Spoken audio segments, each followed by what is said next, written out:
Assalamualaikum warahmatullahi wabarakatuh. Waalaikumsalam warahmatullahi wabarakatuh.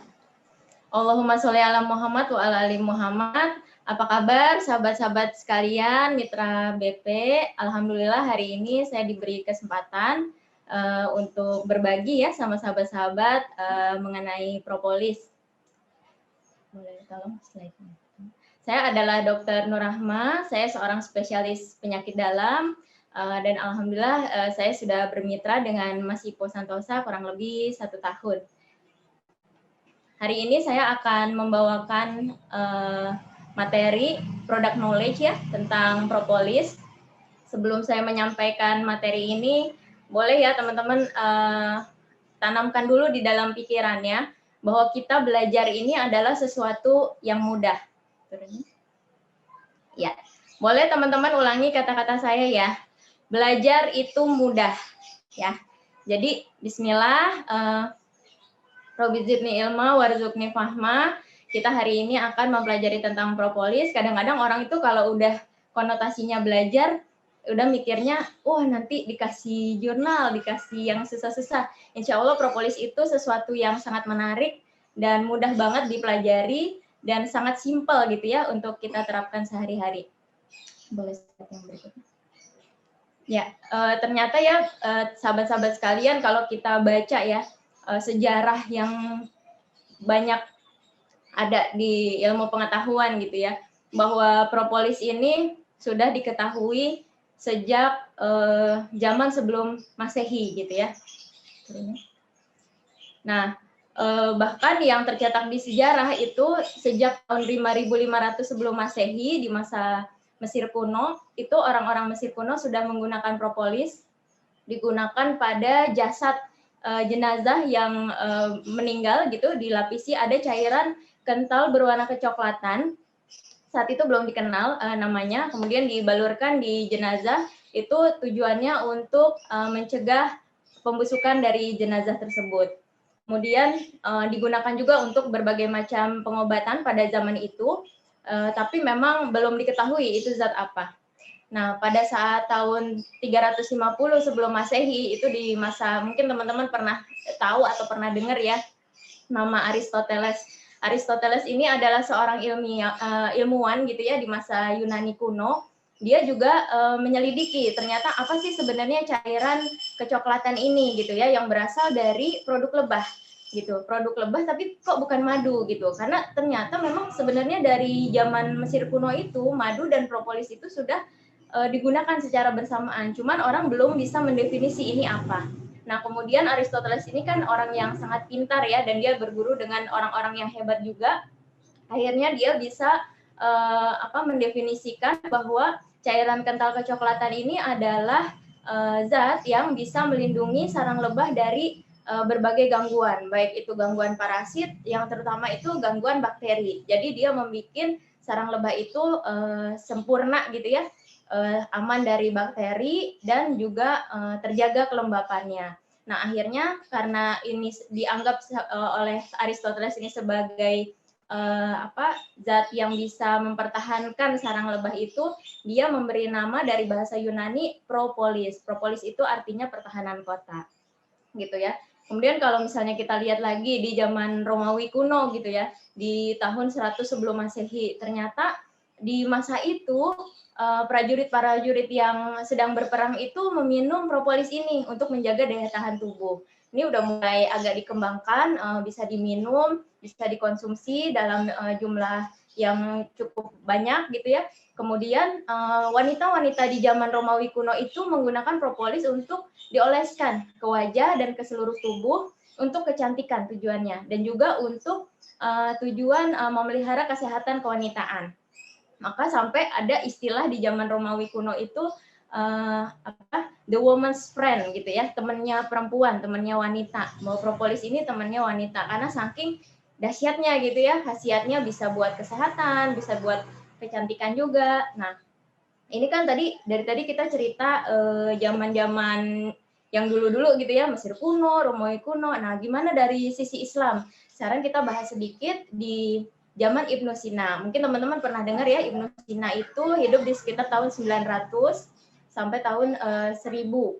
gitu ya. Ibnu Sina ini salah satu bapak kedokteran modern gitu ya. Jadi kalau kita belajar ilmu kedokteran tuh pasti belajarnya ilmunya Ibnu Sina gitu ya. Kalau orang Eropa menyebutnya itu Avicenna gitu ya, salah satu ilmuwan yang hebat dan juga berguru dengan orang-orang hebat gitu ya. Nah, si Ibnu Sina ini bahkan pernah awalnya itu dia menjadi terkenal karena dia mengobati seorang raja gitu ya, di zamannya itu tahun 900-an itu ada seorang raja yang bernama Nuh bin Mansur. Dia dari dinasti Samania, mungkin wilayahnya itu sekitar kalau sekarang tuh wilayah Iran gitu ya. Nah, ceritanya si raja ini sakit gitu. Sakit, dia diobati oleh berbagai ahli pengobatan di zaman itu nggak sembuh-sembuh. Sampai ketemu dengan si Ibnu Sina. Ibnu Sina ini sudah mulai belajar ilmu pengobatan, ilmu kedokteran. Dan itu usianya masih sangat muda, masih sekitar 16 tahun sampai 17 tahun. Nah, kemudian dia memberikan obat yang dia ramu, salah satunya adalah madu dengan campuran propolis. Zat yang ditenggarai adalah propolis gitu. Dan alhamdulillahnya sehat si raja ini, sembuh gitu ya. Sampai si raja ini sangat berterima kasih dan pengen kasih hadiah gitu ke Ibnu Sina. Nah, terus si Ibnu Sina ini karena orang yang pintar, dia itu nggak mau dikasih hadiah, dia malah mau minta akses untuk ke perpustakaan kerajaan. Karena kalau di masa itu kan ilmu pengetahuan itu susah ya diaksesnya, itu hanya bisa orang-orang tertentu.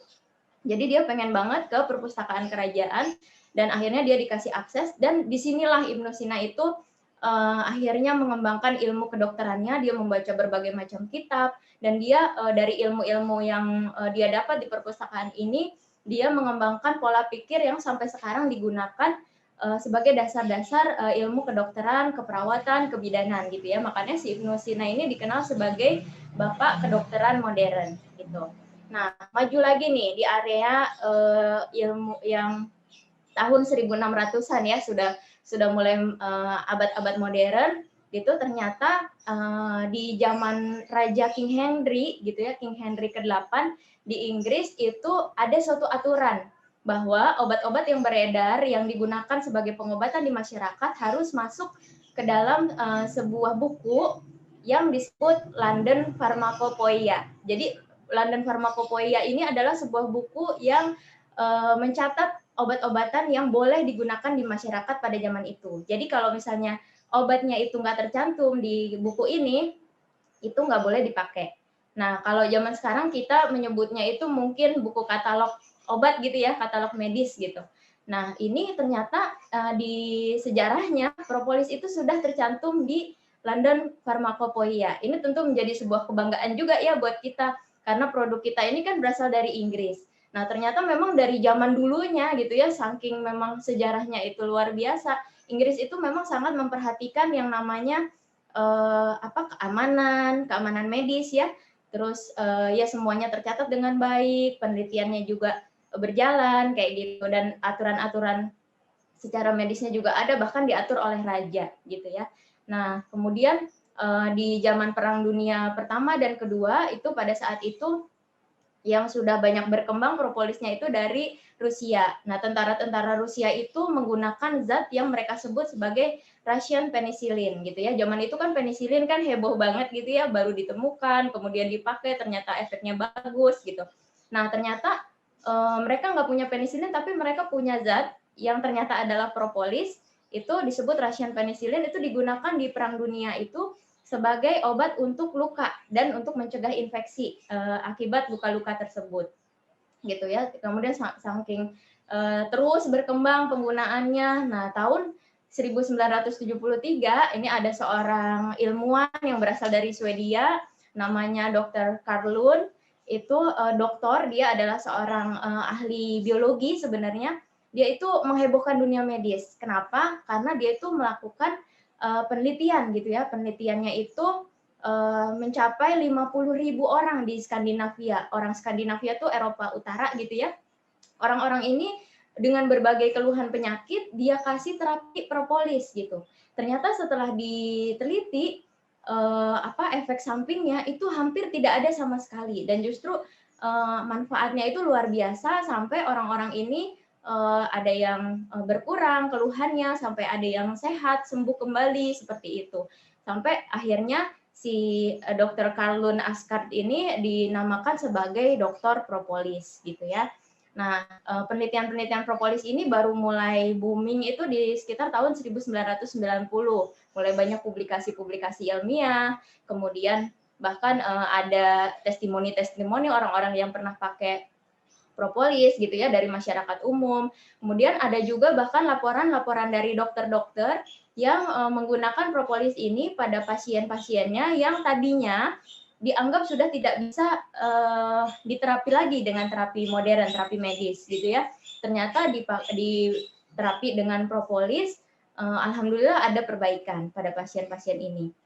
Nah, itu kan luar biasa banget ya sahabat-sahabat kalau kita lihat sejarahnya sedemikian panjang, sedemikian hebat bahwa propolis ini dari zaman bahkan belum terbayang sama kita ya, zaman Mesir kuno sampai saat ini masih dipakai, berarti memang obat ini sangat potensial. Memang sekarang kita belum bisa bilang sebagai obat, tapi memang dia mempunyai efek pengobatan yang sangat luas gitu ya, sehingga bisa digunakan untuk macam-macam manfaat. Nah, kalau bicara untuk manfaat, yang tadi lagi, ya itu. Kalau bicara tentang manfaat, sebenarnya apa aja manfaat dari propolis ini?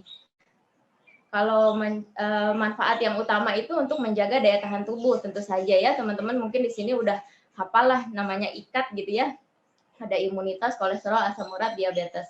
Yang saya tekankan di sini adalah untuk imunitasnya dulu, untuk imunitas menjaga daya tahan tubuh. Ternyata memang manfaat propolis ini bukan sekedar itu aja, bukan untuk sekedar jaga daya tahan tubuh, karena kandungannya itu macam-macam, banyak banget zat yang berlimpah di dalam propolis itu, sehingga dia punya manfaat medis sebagai anti gitu. Anti apa aja itu? Antivirus, antibakteri, bahkan anti jamur, anti parasit gitu ya. Dan yang paling kuat itu adalah efek anti inflamasi atau anti peradangan.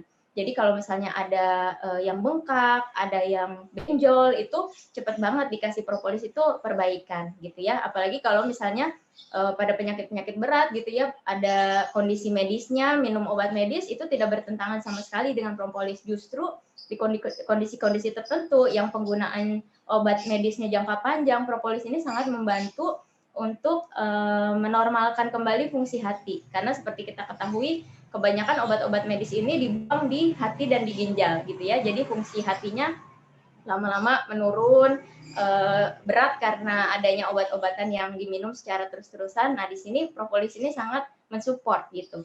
Jadi dia mempunyai sifat hepatoprotektif, artinya pelindung hati, dan nefroprotektif, artinya pelindung ginjal gitu ya.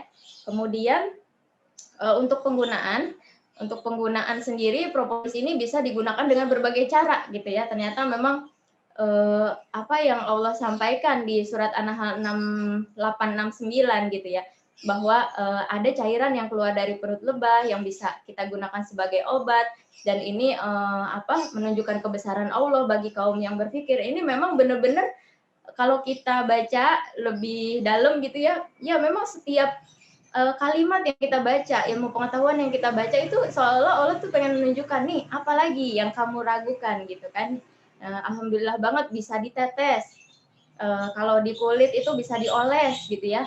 Kalau sakit gigi langsung ditetesin aja gitu kan. Terus bisa dikumur-kumur juga sebagai mouthwash gitu ya. Salah satunya, dan antiseptik juga. Kemudian bisa sebagai pasta gigi juga bisa.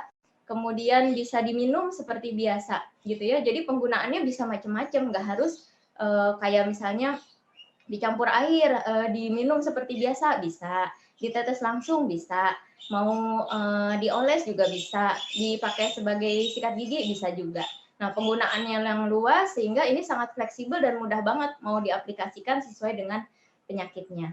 Kemudian yang berikutnya adalah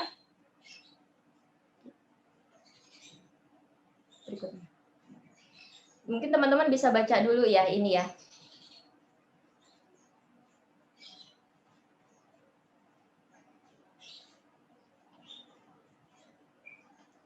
Ya, udah dibaca. Silakan diturunkan. Oke. Tentang propolis yang berasal dari Inggris ya. Kenapa sih harus Inggris? Mungkin teman-teman udah banyak juga yang pernah kan nonton videonya Mas Ipo ya, bahwa Inggris itu dengan segala kelebihannya di zaman-zaman awal gitu ya, walaupun propolis ini sudah lama sebenarnya, tadi kita tahu ya dari era 1600-an tuh sudah ada, berarti kan bisa jadi lebih lama lagi dari itu gitu kan. Tapi yang memang yang di masa belakangan ini, awal-awal itu yang booming itu adalah propolis dari Rusia, propolis dari Cina, propolis dari Australia, dan juga propolis dari Asia gitu. Tapi Asia itu nggak terlalu banyak, sedikit aja. Dan belakangan ini propolis Eropa itu, terutama Inggris ya, itu mulai muncul penelitian-penelitiannya, dan penelitiannya itu penelitian-penelitian yang menurut saya bagus ya, berkualitas. Jadi propolis itu kita bisa menilai kualitasnya itu kalau dia flavonoidnya tinggi. Yang kedua, kualitas propolis itu bisa kita nilai dari dia berasal dari mana. Karena kalau tiap area itu bisa memproduksi propolis, tadi negara-negara yang saya sebutkan, tapi kualitasnya itu beda-beda. Belum tentu propolis Inggris itu sama dengan propolis Rusia misalnya gitu ya. Belum tentu propolis Cina itu sama dengan propolis Inggris gitu. Nah, itu beda negara, beda kualitasnya. Kemudian kualitas tumbuhannya juga akan menentukan kualitas propolisnya. Kemudian kualitas lebahnya, jenis lebah apa yang menghasilkan itu juga akan menentukan propolisnya gitu ya. Dan alhamdulillah banget propolis Inggris ini dari penelitian-penelitiannya ternyata mengandung senyawa yang berlimpah, senyawa-senyawa kimia yang bagus, yang bermanfaat dan berlimpah. Bahkan di dalam penelitiannya itu lebih dari 340 senyawa ditemukan dalam satu jenis propolis. Dan Masya Allah banget, itu ternyata dalam propolis itu terdiri dari flavonoid. Flavonoidnya itu kalau di tumbuh-tumbuhan kan memang yang paling dominan itu flavonoid dihasilkan oleh tumbuhan gitu kan. Tapi kalau di tumbuhan itu biasanya flavonoidnya 1 atau 2 macam aja, paling banyak tuh 2 macam, seringnya itu 1 macam. Tapi di propolis ternyata bahkan yang di penelitian yang propolis Inggris itu flavonoidnya ada berapa? Lebih dari 140 macam. Luar biasa banget. Dan setiap satu propolis itu punya keistimewaan yang berbeda-beda. Misalnya, kan namanya lucu-lucu ya, bagus-bagus gitu. Ada pinosembrin, ada quercetin, ada galangin, ada pinobangsin gitu, lucu-lucu lah, bagus-bagus namanya. Itu quercetin sama pinobangsin itu beda. Quercetin sama galangin itu beda gitu. Jadi setiap flavonoid ini menunjukkan banget kan kemahaluar biasaan Allah gitu ya, bahwa si flavonoid yang punya efek antiinflamasi itu berbeda sangat dengan flavonoid yang punya efek antibakteri. Tapi bisa jadi flavonoid yang punya efek antibakteri juga punya efek antiinflamasi gitu. Jadi saling melengkapi. Ya memang luar biasa banget, berlimpah banget senyawanya. Dan penelitian yang di Inggris ini lebih luar biasa lagi. Jadi dulunya itu penelitian-penelitian awal yang digadang-gadangkan paling bagus adalah propolis Cina dan propolis Brazil gitu ya, sebagai negara tropis. Tapi ternyata begitu penelitian propolis-propolis Eropa ini muncul, tadinya senyawa-senyawa yang dianggap hanya ada di propolis Cina dan propolis Brazil ternyata ada juga di propolis Eropa. Jadi runtuh tuh kepercayaan yang tadinya propolis itu bagusnya kalau di negara yang begini gitu, tropis gitu ya. Terus yang jenisnya begini-begini gitu. Begitu ada penelitian yang dari propolis Eropa, terutama yang propolis Inggris ini, itu jadi runtuh.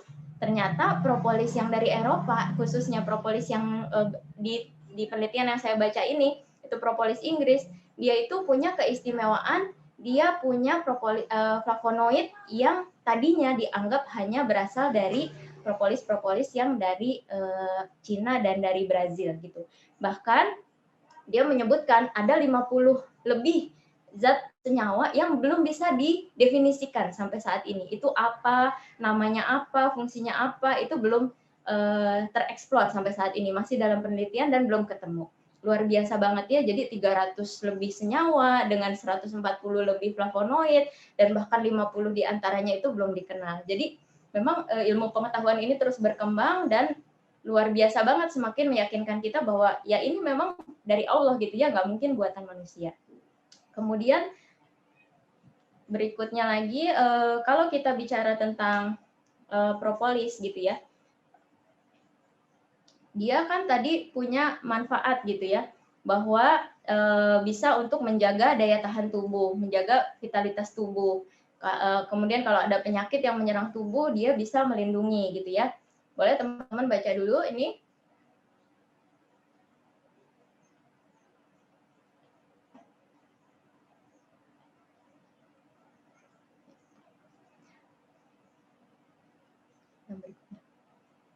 Nah, untuk kita ngomongin tadi kan propolis tuh punya efek anti tadi ya, ada antiinflamasi, ada antivirus, ada antibakteri.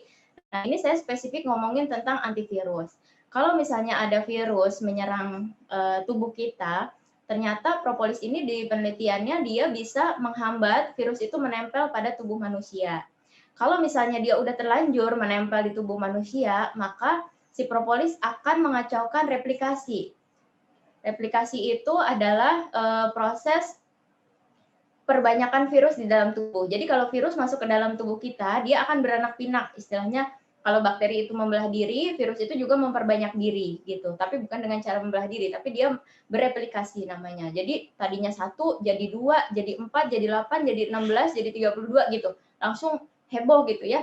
Nah, virus ini cepat banget bereplikasi. Nah, di sini fungsinya propolis itu dia akan menghambat replikasi. Jadi dia akan menghentikan supaya si virusnya itu tidak semakin banyak di dalam tubuh. Apa fungsinya gitu? Jadi orang itu kalau terinfeksi suatu virus itu kan nggak selalu langsung sakit, tergantung daya tahan tubuhnya dulu. Kalau daya tahan tubuhnya baik, dia akan melawan tuh ya. Daya tahan tubuhnya baik, dia akan makan si virusnya, ngilangin virusnya dari tubuh kayak gitu. Jadi tidak terinfeksi atau tidak terkena penyakit. Tapi kalau dia daya tahan tubuhnya lemah, apalagi kalau replikasi virusnya itu tinggi. Jadi dia membelah dirinya cepat, jadi banyak di dalam tubuh, itu akan ada suatu kondisi yang kadar virus terlalu tinggi sampai kitanya sakit gitu. Karena kalau virusnya rendah, ringan, nggak seberapa, itu nggak akan bisa menginfeksi yang sampai berat gitu. Kalaupun misalnya menginfeksi, dia biasanya ringan-ringan aja gitu, nggak ada gejala bisa aja. Tapi kalau misalnya jumlahnya banyak, itu biasanya baru muncul penyakitnya. Nah, si propolis ini tugasnya salah satunya adalah mencegah perbanyakan virus di dalam tubuh. Nah, kalau misalnya udah terlanjur nih, udah menyebar, virusnya udah terlalu banyak di dalam tubuh, ada lagi ternyata fungsi propolis ini, bahwa jaringannya kan pada rusak tuh ya, dirusak sama si virus-virus ini kan menyerang sel-sel tubuh sampai pada rusak gitu ya, nggak bisa berfungsi dengan baik, sampai ada keluhan pada orangnya. Nah, di sini propolis bekerja untuk memperbaiki sel-sel tubuh, jaringan-jaringan tubuh yang tadi dirusak oleh si virus gitu ya.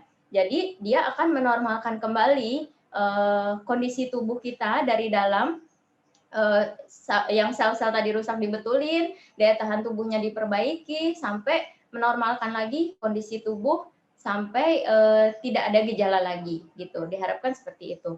Nah, memang propolis ini masih dalam penelitian gitu ya. Beberapa penelitian yang sudah dilakukan itu kepada virus-virus yang sebelumnya. Waktu itu pernah diteliti terhadap virus influenza, kemudian terhadap virus herpes, kemudian pernah juga diteliti terhadap chickenpox gitu ya, apa tuh, cacar gitu ya, cacar monyet, cacar air gitu.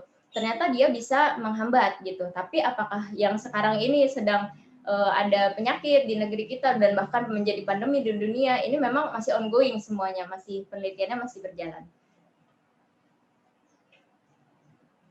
Nah, kalau untuk daya tahan tubuh sendiri memang propolis ini dia bagus untuk diproduksi, dikonsumsi setiap hari,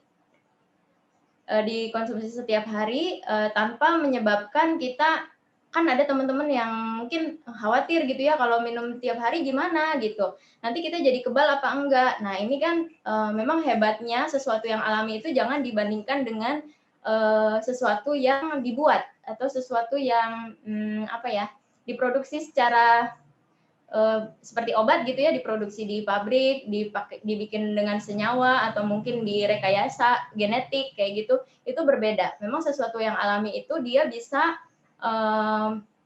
membaca di dalam tubuh itu lagi perlu apa enggak nih dikerjain seperti itu. Kalau misalnya tubuhnya baik-baik aja dalam arti sehat, dia nggak akan ibaratnya betul-betulin jaringan tubuh yang rusak itu, kan nggak ada yang rusak gitu. Jadi dia cuma menjaga daya tahan tubuhnya untuk tetap kuat gitu, supaya nanti kalau misalnya suatu saat ada virus yang masuk, dia tidak akan bisa menempel di sel tubuh seperti itu. Nah, kalau misalnya dia lagi sakit, ya dia memperbaiki. Tapi kalau misalnya dia sehat, ya dia nggak akan memperbaiki, dia cukup menjaga aja. Nah, itu bedanya sesuatu yang alami dengan obat-obatan yang dibuat secara kimia. Nah, ini mungkin teman-teman tadi udah baca banyak hal, udah dapat beberapa masukan. Ini saya mau menyampaikan satu hal aja ya. Setelah mendapatkan banyak masukan seperti ini, mudah-mudahan gitu ya. Saya pengen menegaskan, tadi Mas Ipo juga udah menyampaikan ya, bahwa pengetahuan itu penting. Tapi kita nggak harus tahu semuanya dulu untuk jadi sesuatu. Kita kan di sini pengen jadi pengusaha gitu ya. Penting nggak sih kita tahu dosis, tetes, kegunaan, manfaat? Ya penting. Tapi kalau misalnya kita sampai dalam-dalam gitu, sampai paham semuanya dulu baru mau jualan, baru mau berusaha, ya nggak usah gitu. Kita nggak harus jadi everything untuk jadi something. Mungkin begitu Mas Ipo yang bisa saya sampaikan.